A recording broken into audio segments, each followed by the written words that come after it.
오늘 독서에서 나탄 예언자의 이야기를 들으며 다윗은 악한 부자에 대해 몹시 화를 내는데 나탄이 말합니다. 임금님이 바로 그 사람입니다. 임금님이 바로 그 사람입니다. 다윗은 정신을 차리기 시작합니다. 그리고 내가 주님께 죄를 지었소 하고 고백합니다. 그러자 나탄이 주님께서 임금님의 죄를 용서하셨으니 임금님께서 돌아가시지는 않을 것입니다.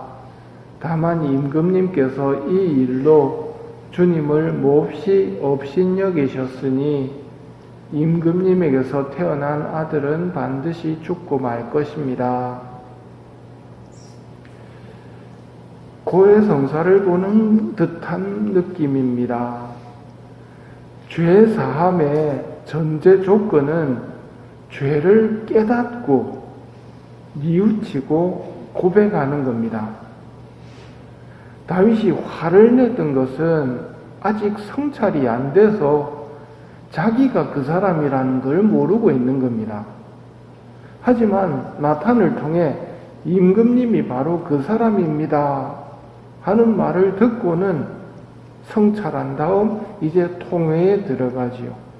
그리고 고백을 합니다. 내가 주님께 죄를 지었소.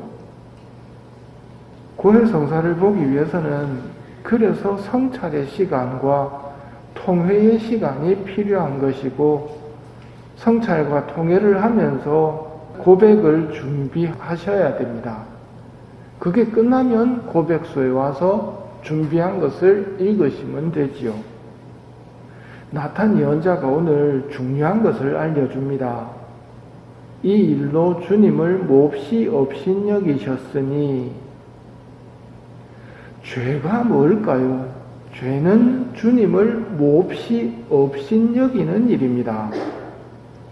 아담과 하와가 한 일이 주님을 몹시 업신여긴 것이고 다윗의 죄가 주님을 몹시 업신여긴 일이었습니다. 죄는 주님을 몹시 업신여기는 일이기에 정말 두려운 일입니다. 그래서 주님을 아는 사람은 죄를 두려워하며 피합니다. 십자가의 길 6처 베로니카 예수님의 얼굴을 닦아드리면서 우리는 이렇게 기도합니다. 저희도 죄를 지을 때마다 주님의 얼굴을 더럽히는 것이오니 하고 고백을 하지요. 죄를 지을 때마다 주님의 얼굴을 더럽힙니다. 유다인들이 예수님의 뺨을 치고 침을 뱉고 하면서 예수님의 얼굴을 더럽히는 것, 죄를 짓는 것이 바로 그런 것이라는 말입니다. 4일 전 메주고리의 성모님의 말씀입니다. 어린아이들아, 사탄이 강하다는 것, 더욱 더 많은 영혼을 자신에게 끌어들이려고 한다는 것을 잊지 말아야 한다. 너희가 기도 안에 깨어 있어야 하고 단호하게 선을 선택해야 하는 이유이다. 사탄은 강합니다. 그래서 단호하게 선을 선택해야 하고 기도 안에 깨어있지 않으면 나도 모르는 사이에 마귀에게 속아 넘어갑니다. 마귀는 죄를 똑바로 못 보게 만듭니다. 죄가 주님을 몹시 업신여기는 일이라는 것을 못 보게 만든다는 말입니다. 그래야 죄를 지으니까요. 그래서 우리를 유혹할 때 재미로 보는 타로 카드 이런 식으로 죄를 별것 아닌 것으로 여기게 만들고 죄를 짓게 합니다. 마귀의 동조자가 된 사람들이 옆에서 바람 잡으면서 같이 가자고 그럴 겁니다. 마귀에게로 끌어들이려 한다고 성모님께서 오늘 알려주십니다.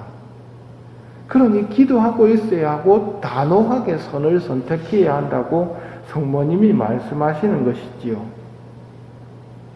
이미 죄를 지었다면 성찰하고 자신의 죄를 깨닫고 통회의 시간을 가지며 고백을 준비해서 고해하셔야 됩니다.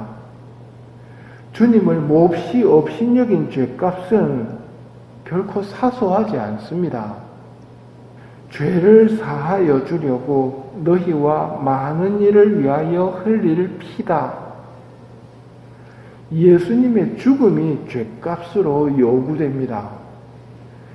이걸 묵상해 보는 것이 여러분 신앙 성장에 굉장히 도움이 됩니다. 예수님이 대신 죽으시며 다시 시작할 수 있는 기회를 우리에게 주십니다. 오늘 복음에서 예수님과 제자들이 탄 배가 돌풍을 만났습니다. 잠잠해져라, 조용히 하여라 하시니 바람이 멎고 아주 고요해졌습니다. 예수님께서 왜 겁을 내느냐, 아직도 믿음이 없느냐 하고 말씀하십니다. 돌풍을 인간의 힘으로는 어떻게 감당할 수가 없었습니다. 죄도 마찬가지입니다. 죄를 지을 수는 있지만 죄 사함은 우리 능력 밖의 문제입니다. 그래서 예수님께서 도와주러 오신 겁니다. 잠잠해져라, 조용히 하여라. 말씀 한마디로 고요하게 만드시는 예수님의 모습을 보면 빛이 생겨라 하시는 창조의 모습이 떠오릅니다. 말씀으로 세상을 창조하셨지요. 말씀이 사람이 되어 오셨습니다. 그리고 잠잠해져라, 조용히 하여라 하듯이 우리의 죄를 용서해 주십니다. 우리 죄값을 치르고 다시 해방을 주시고 자유인으로 삼아 주십니다. 사실 사람의 아들도 섬김을 받으러 온 것이 아니라 섬기러 왔고 많은 사람을 위하여 목숨을 바쳐 몸값을 치르러 온 것이다. 우리 죄를 용서하러 오셨다는데 우리가 지은 죄가 어떤 죄입니까? 주님을 몹시 업신여기는 죄입니다. 그런데도 그런 우리의 죄를 용서해 주러 오셨다는 것은 하느님의 사랑이 도대체 어떤 것인가 생각하게 만들고 생각해 보아야 합니다. 이게 하느님의 사랑입니다.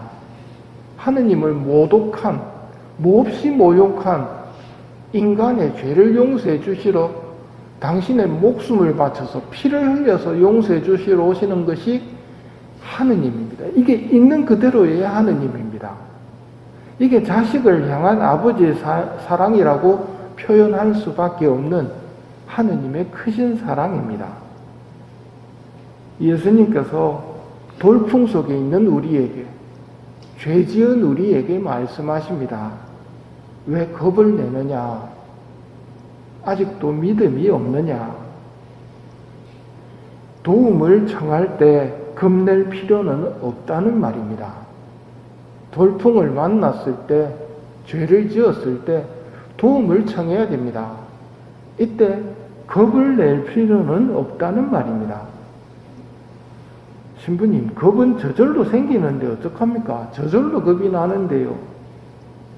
그래서 나에게 아직도 믿음이 없다는 것을 이런 환난을 겪으면서 알게 됩니다. 여러분, 믿음이 있으십니까? 지금 내가 생각해 본다고 제대로 발견하는 것이 아니라 환난을 만났을 때 내 믿음이 드러납니다. 내가 겁을 내면서 기도를 하는가? 겁을 내지 않고 기도를 하는가? 우리는 환난에 대해서만 도와주세요 하고 외칠 것이 아니라 나의 믿음이 없음에 대해서도 도와주십시오. 저의 믿음을 도와주십시오 하고 청해야 합니다. 마귀에게 시달리는 아들을 데리고 온 아버지가 믿음이 있다면 얼마든지 가능하다 하시는 예수님의 말씀을 듣고 저는 믿습니다. 그러나 믿음이 부족한 저를 도와주십시오 하고 기도하지요.